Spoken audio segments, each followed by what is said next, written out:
Hi guys! Magandang gabi. Welcome back pa dito sa Gandara SIU channel. And dito na naman nga po ako ay nag-iisa ninyong nagmamagandang collegiate weekend sa si Gandara. Nagbabalik upang maghatid ng latest update and fresh happenings patungkol sa TVJ. Basta mga balita na may kinalaman po sa Itbulaga sa noontime shows natin dito sa Pilipinas at mga balita hinggil po sa loob at labas ng showbiz, sagot na po natin yan. Kaya naman, sa mga hindi pa nakaka-subscribe dito sa aking channel, maaari lamang po na pindutin ninyo ang subscribe button and the notification bell para mag-updated ka at una sa mga nilalabas nating balita. And para nga sa gabing ito, ang mainit po natin pag-uusapan ay pumapatungkol po dito sa mga kaganapan kanina sa Showtime na kung saan binida nga po ni Vice Ganda ang Aldab, ang binati si Maine at saka si Alden dahil iplinay po ang team song kanina sa kanila ng Aldab The God Gave Me You. Ganon din, pag-uusapan din po natin ang patungkol sa nalalapit na pong pag-ere ng Pajak Princess na nag-iisa nating Knock Knock Queen, ang ating Best Supporting Actress na si Miles Ocampo. So, ang mga legendary fans ay very excited na po dito sa kauna-unahang pagbibida or solo leading role nga po nitong si Miles Ocampo. And ang mga Daricans ay ganun din na kanila pong ipromote pa ito sa Itbulaga. Samantala, unahin nga po muna natin pag-usapan ang kaganapan kanina si EB, lalo na po itong patungkol sa Dear Itbulaga na napakagandang segment po ng TVJ na kung saan na-touch po ang mga Daricans sapagkat siyang tunay na napakagandang segment po ng Dear Itbulaga. So, napakagandang istorya mga collegiate Daricans sapagkat road to 50 years anniversary po nila Lola Lulu and Sendo. So, diba nakakatuwa mga ka-Daricans? Yung tinatawag po nating Golden Anniversary. Sobrang nakakatawa kasi napakagandang kwento, napakagandang wish po muli ang natupad dito sa Dear Itbulaga ng TVJ. And makikita nyo po dito kung gaano po sila kasaya. Ayan po ang pasilip ng TVJ na ipinost po nila sa kanilang social media accounts ngayong araw. So ayan, happy 50th wedding anniversary po sa inyo. And hoping for more years to come. Samantala, ito naman po at dahil National Pajak Day, nakiisa po ang mga nasa barangay kanina. So ayan, makikita nyo po dito sa inyong mga screen ang pakikiisa po ng Jowa Pau ng mga nasa barangay sa Pajak Day. At Pajak Princess ni Miles Ocampo na napakalaking proyekto. Kaya ganoon na lang po ang kanyang pasasalamat sa TV5 and sa TVJ of course. Ganun din ang mga nasa studio. Ayan, nakiisa din po sila sa Pajak Day. Bilang pagpopromote nga po nila ng Itbulaga sa Pajak Princess ni Miles Ocampo na malapit na pong mapanood sa July 10 na po yan bago mag-Itbulaga. Grabe nga ang effort din po ng Itbulaga at ang kanilang pagmamahal dito kay Miles Ocampo, ramdam na ramdam niya. Sabi nga po niya kanina sa Itbulaga ay parang birthday daw niya. Grabe yung kanyang pasasalamat po talaga sa pagturing, sa pagmamahal na ibinibigay po ng Itbulaga family para sa kanya. Hindi rin po niya mapigilan ang pagluha. Bilang pagpopromote din po, mga cast po ng Pajak Princess ang naglaro kanina sa Therapy. So nakakatawa nga po at may pa-dance prod. Ito pong si Miles Ocampo kanina sa Itbulaga and makikita niyo na may talent rin talaga sa pagsasayaw. Itong si Miles Ocampo, very talented girl and underrated po talaga pong actress, ano?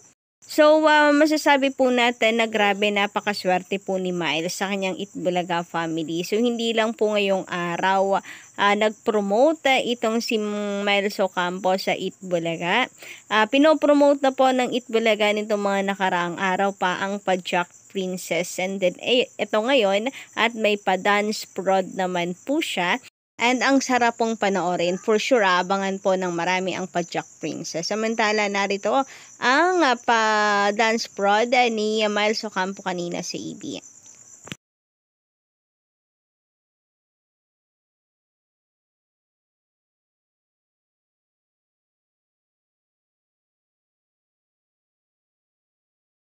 Samantala, dumako naman nga po tayo ngayon at pag-usapan po yung mga kaganapan kanina sa Showtime sapagkat isa rin po sila sa pinag-usapan. Hindi po papatalo no ang Showtime.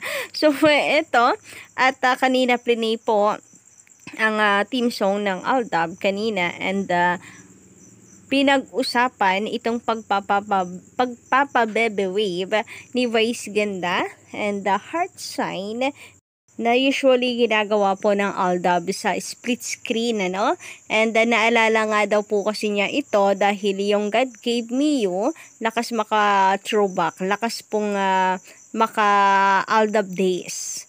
So, naalala po niya because of the theme song na God Gave Me You. Pero at least wala siyang sinabi na kung ano man po sa Aldab kasi alam po natin na yan po ang tumalo talaga sa kanila and muntik nang magpasarap sa Showtime.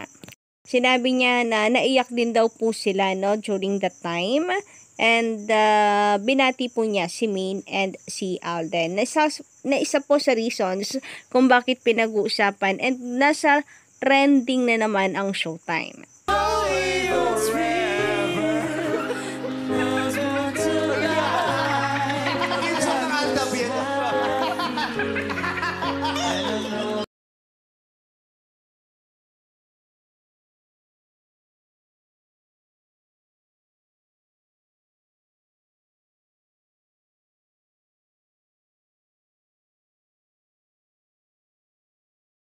Saka ibang balita naman mga ka-Darway Kids, so na-article din po pala itong pagbibigay po ng college scholarship itong si Tito Sen na kung saan ay talaga nakapagpaantig po sa puso ng mga Darway Kids. Iba po kasi talaga ang Itbulaga noong June 1, 2024. So, sabi nga po dito sa isinulat na article ng Abante, bumuhos ang luha sa studio ng Itbulaga maging sa mga bahay ng Legit Taricats viewers sa online world nitong Sabado. So, lagi naman pong ganito ang EB, no? Talagang nakukuha po nila yung damdamin ng mga manonood. So, sa portion ng Dear Itbulaga kung saan tinupad ng noontime show ni dating Senador Tito Soto, Vic Soto at Joey De Leon ang mga simpleng hiling ng mga Darway Kids. Isang pangarap ng letter sender ang tinupad ng EB.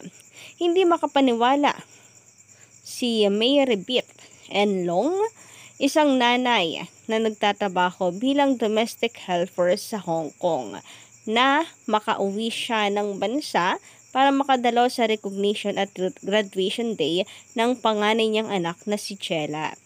Ayon kay Maribeth, 5 taon na raw siyang hindi nakakauwi sa bansa. Nursery graduation pa ng panganay niya ang huling na 2 okasyon, kaya nagbabaka sakali siyang sumulat sa Dear Itbulaga. Binalak ng OFW na nanay na umuwi nitong last week ng Mayo. Kaso hindi sumapat ang pera niya para makauwi sa kanilang probinsya.